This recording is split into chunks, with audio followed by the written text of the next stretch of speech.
Yep. Yes, one over.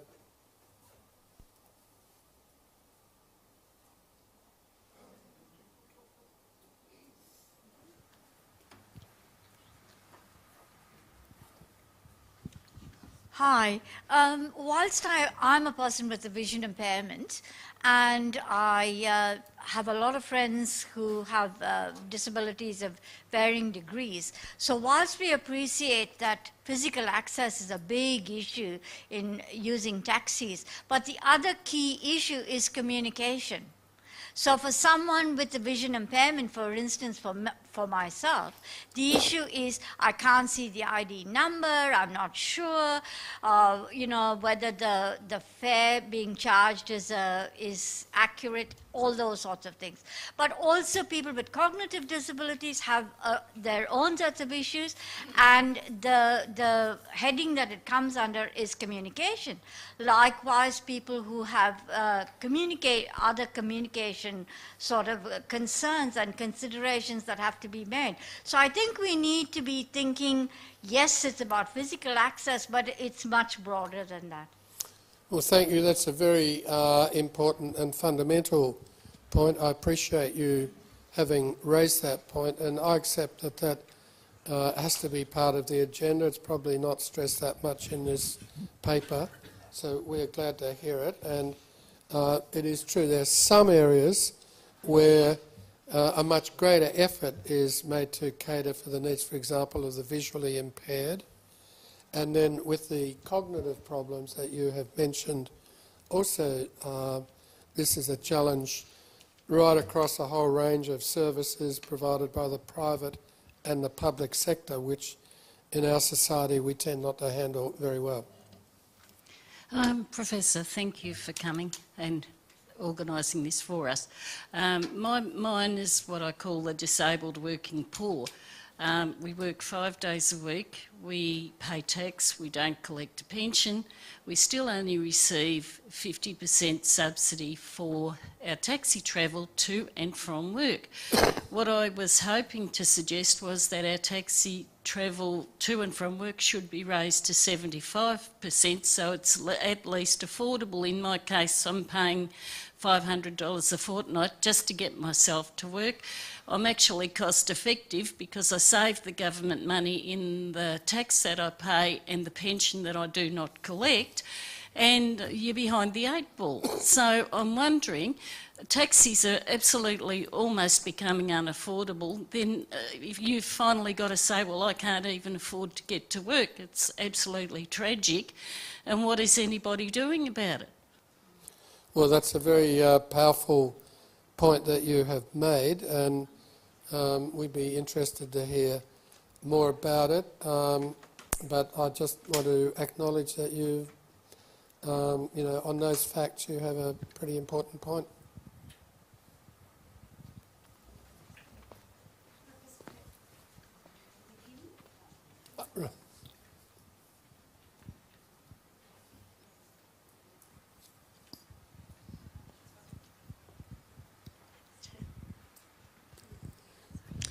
Professor Fels, I'm Sally Staback and I've come down from Kyneton.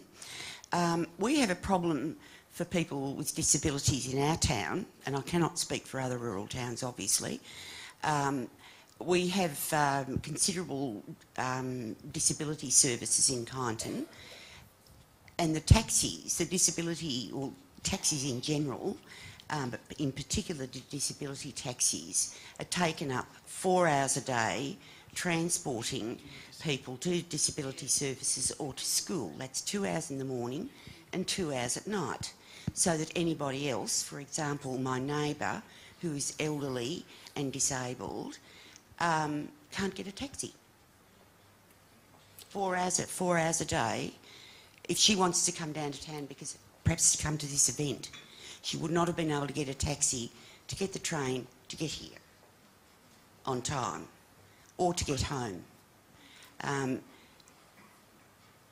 Doesn't seem reasonable. I understand the taxi owner's difficulty. He can't put on a fleet of taxis for disabled people that will most primarily sit idle. But it's a very real difficulty, and I think that there are a lot of these kind of things happen in rural areas. I'd also like to comment, having been to Europe last year, on the London cabs, where every taxi is able to take a disabled person. I was considerably impressed with it. I think that the vans and the, you know, with the raised roofs, if anything, draw attention to the fact that people are disabled. I watched my neighbour being rolled up a ramp into the van, and I just think it's degrading when, if we had appropriately designed taxis, she could just go in off the footpath like everybody else does and be normal. Well, again, these are two very important points you've made, and I want to underline the fact that our scope includes rural and regional Victoria, and the special problems, although they're not the ones you've mentioned, aren't that special to country towns, although maybe the first one is a particularly acute manifestation. It does happen in country towns. Again, this is the sort of point that we want to hear about today. I appreciate the point that this lady's been made. Could I add to it just about... Yeah, we'll wait for the mic. You've been waiting for a while. I'll come back to you in 2 seconds. This lady's just going to... You jumped the taxi queue there. I appreciate the point that they're making about the country, because that the regions do have problems that we in the city don't have, but the availability of taxis, that problem she mentioned, is a problem that we have all the time in the city, that the drivers are just not available until after 10:30 in the morning, and they're not available between 2 and 4 in the afternoon on school runs and that. That's one thing. And the other thing is, I think we need to appreciate that the problem that arises because you've got maxi cabs who can take a party of 11 individuals but can only take 1 or 2 wheelchairs. Now, frankly, knowing what the taxi drivers earn, if I were a taxi driver, I'd be a bit loath to take one disabled person rather than a party of 11. We've got to consider the economics all around, I think. And could I say I strongly support the concept of a centralised booking office, not only in Melbourne but in all of the regional areas, that must keep a record of all that has happened, and a centralised complaint service.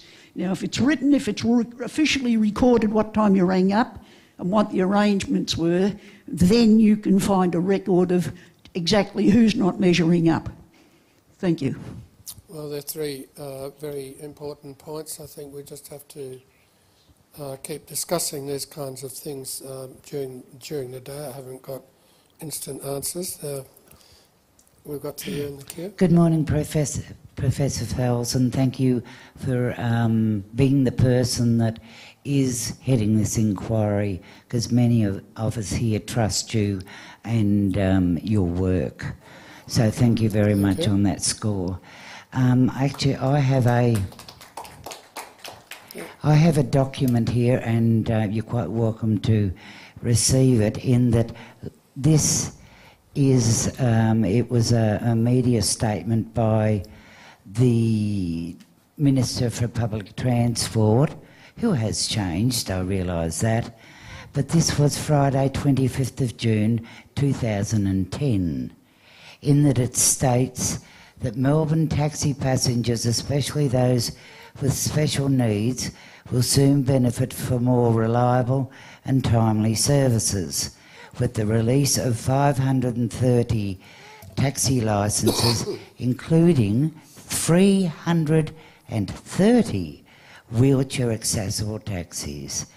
Now, I don't think any one of us here have heard of any progress as to whether those licences have been taken up, and in what amount, because the more taxis we have, then we have the answer lady here, to the lady over there that spoke. It's not the answer, but it will contribute to the answer. Yes, well, that was a very, at best, limited approach, and as you have implied, taken an awful long time to translate into reality at all. And you and the previous lady also get at a bit of a point that you sort of think about the taxi industry, and then you think, well, they're a bit of a problem for the industry in what to do at peak and off-peak times, and maybe there won't be quite enough cars to go around at peak. But the big losers clearly are the disability people. They get put to the bottom of the queue. I think that's what you're saying. And that does focus a bit on the question of having more taxis available generally. That seems to be quite an important issue. And also, it's a system issue. What your two questions come from kind of specific concerns, but they make you start thinking about the interaction of all the different bits of the system. So we are, as part of this, trying to have an overall look at the system. And on one hand, that is relevant to the special problems for disability. And on the other hand, it's also, in our mind, very important that we don't come up with a system solution that happens to ignore the needs, probably the greatest needs in the community, which is this sector that is here today.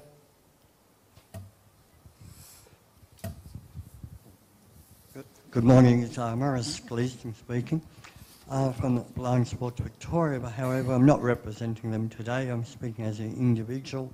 Professor and others, I think today is very exciting. I think it gives us some opportunity to hopefully, sadly, I think a lot of these issues we have been talking about for the last 30 years that I know of, they're quite systemic issues. I speak very highly of the overall taxi industry. A person with a sensory disability, I think many of the drivers are fantastic. However, there are a number who obviously lack of training or awareness or for whatever reason are not as helpful as they could be. So that's one issue. I think the other issue is not just the number of taxis. I understand it's really a struggle to get those taxi drivers. So it's, you can have 400 new taxis, but if we don't have the drivers to use them, I think that has been an issue. Because I'm leaving at lunchtime, I'm saying a couple of things now. In your workshop document, I think I read something like normal public transport system. Could we consider not to delete the word normal? It's a word that I personally don't like. I'm happy with regular public transport or traditional public transport. Just say normal, I struggle with that word. And the other thing is, I think even the taxi company themselves, one of the things I've noticed, you ring up and make a booking, then you wait, your taxi doesn't turn up, then you ring back, then they can't find that booking, the original booking that you put in. So that can be quite an issue from an operational point of view. Well, thank you for those comments. About the normal public transport system, there is clearly a wider question about the role of taxis in a wider transport system. And whether there are greater opportunities for the taxi industry to play a bigger role in the whole public transport offering. I've always personally wondered, and I've now got a chance of looking into this, why can't there be a greater, more expanded role for taxis in a whole lot of fields, you know, in the outer suburbs, late at night, special needs, people who just have to get to a doctor, whole variety of things which I just wonder if there isn't some way in which the industry could play a greater role than at present through providing some services that they don't at the moment and helping fill in some of the gaps in the whole public transport system. On the question of drivers, you are right, there are issues about their training in general, let alone in relation to disability. My own prejudices on the subject at the moment, my own experiences are that the majority of rides I've had in taxis have been quite okay, but the number of slightly unsatisfactory experiences, and I haven't got a disability, is more than it should be, and the occasional extremely unsatisfactory experience happens too often, and that is being picked up in surveys, and we're hearing similar views but more strongly. I'm sort of picking up quite a bit in the disability sector, and I take your point that I should be talking a bit wider than physical disability. I pick up sort of at one end people are pretty happy because they know an individual who knows them and will do a pretty good and considerate job that takes account of their special circumstances. And then a fairly large number of other people who have quite a bad experience, who are not well catered for, not well looked after. It's kind of a bit bimodal. Thank you. Most of the issues this morning are dealing on consumer issues. There's a couple of us here that are in the industry, and we believe as business owners the whole system could be improved, and we want to work for people with disabilities. However, it seems to be that quantity is the issue, and we believe it should be quality, and the service would run better if it was being monitored better by the Victorian Taxi Directorate. But unfortunately, that's the same organisation that trains the drivers and allows anyone to join. Secondly, when the 330 new licences were issued, isn't it true that 80 of them went to one organisation? And isn't it further true that many people in the industry were unable to apply because they hadn't driven taxis in the previous 5 years, even though they had operated commercial passenger vehicles? Why is it that commercial passenger vehicle operators owning hire car licences are not able to accept the taxi M40 cards? Why is it that we allow the Victorian Taxi Directorate not to answer any correspondence on any issue? They always cite privacy reasons as the reason why they can't handle your complaint. Therefore, I ask, as a comment, that the Victorian Taxi Directorate be disbanded completely, and that organisations set up that represents owners, drivers and consumers and allows all of us to work together to run a better industry.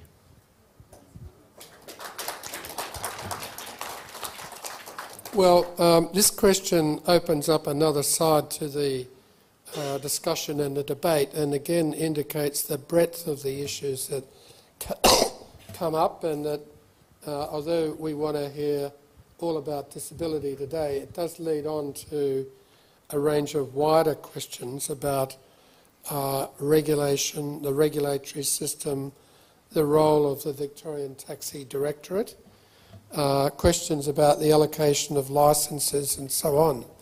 So I acknowledge that these are fair and reasonable questions to raise, and that the future of the regulatory system itself needs to be and is part of the inquiry. And that's also important because quite quite a few of the questions that come up with this audience and with others point to specific needs that need to be better addressed. And an underlying question is whether we could fix them with kind of more and better regulation. Let's pass over for a minute the quality questions you've raised. Let's say we've got some good regulators, are the best regulators in the world capable of managing a system that will deliver all of these diverse needs? Or is there any other approach that one can take, or some mixed approach to address a number of these interesting questions?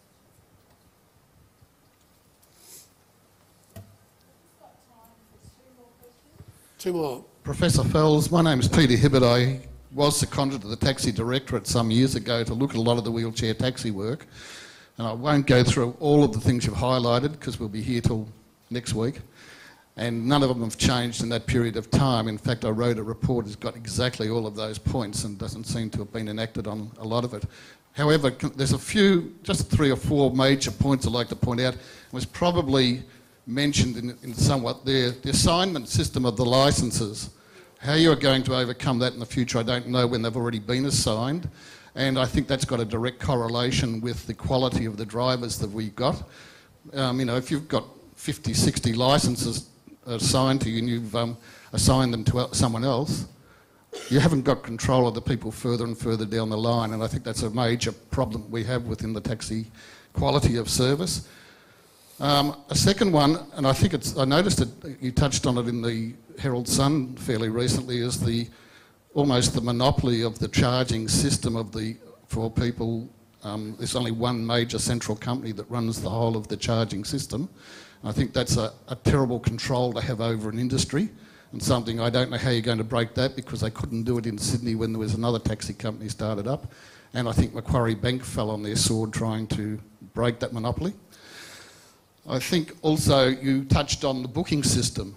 I was constantly told there is no booking system because it had been tested in court that if a taxi company was held to be unable to uphold the booking, they would be could be sued for that.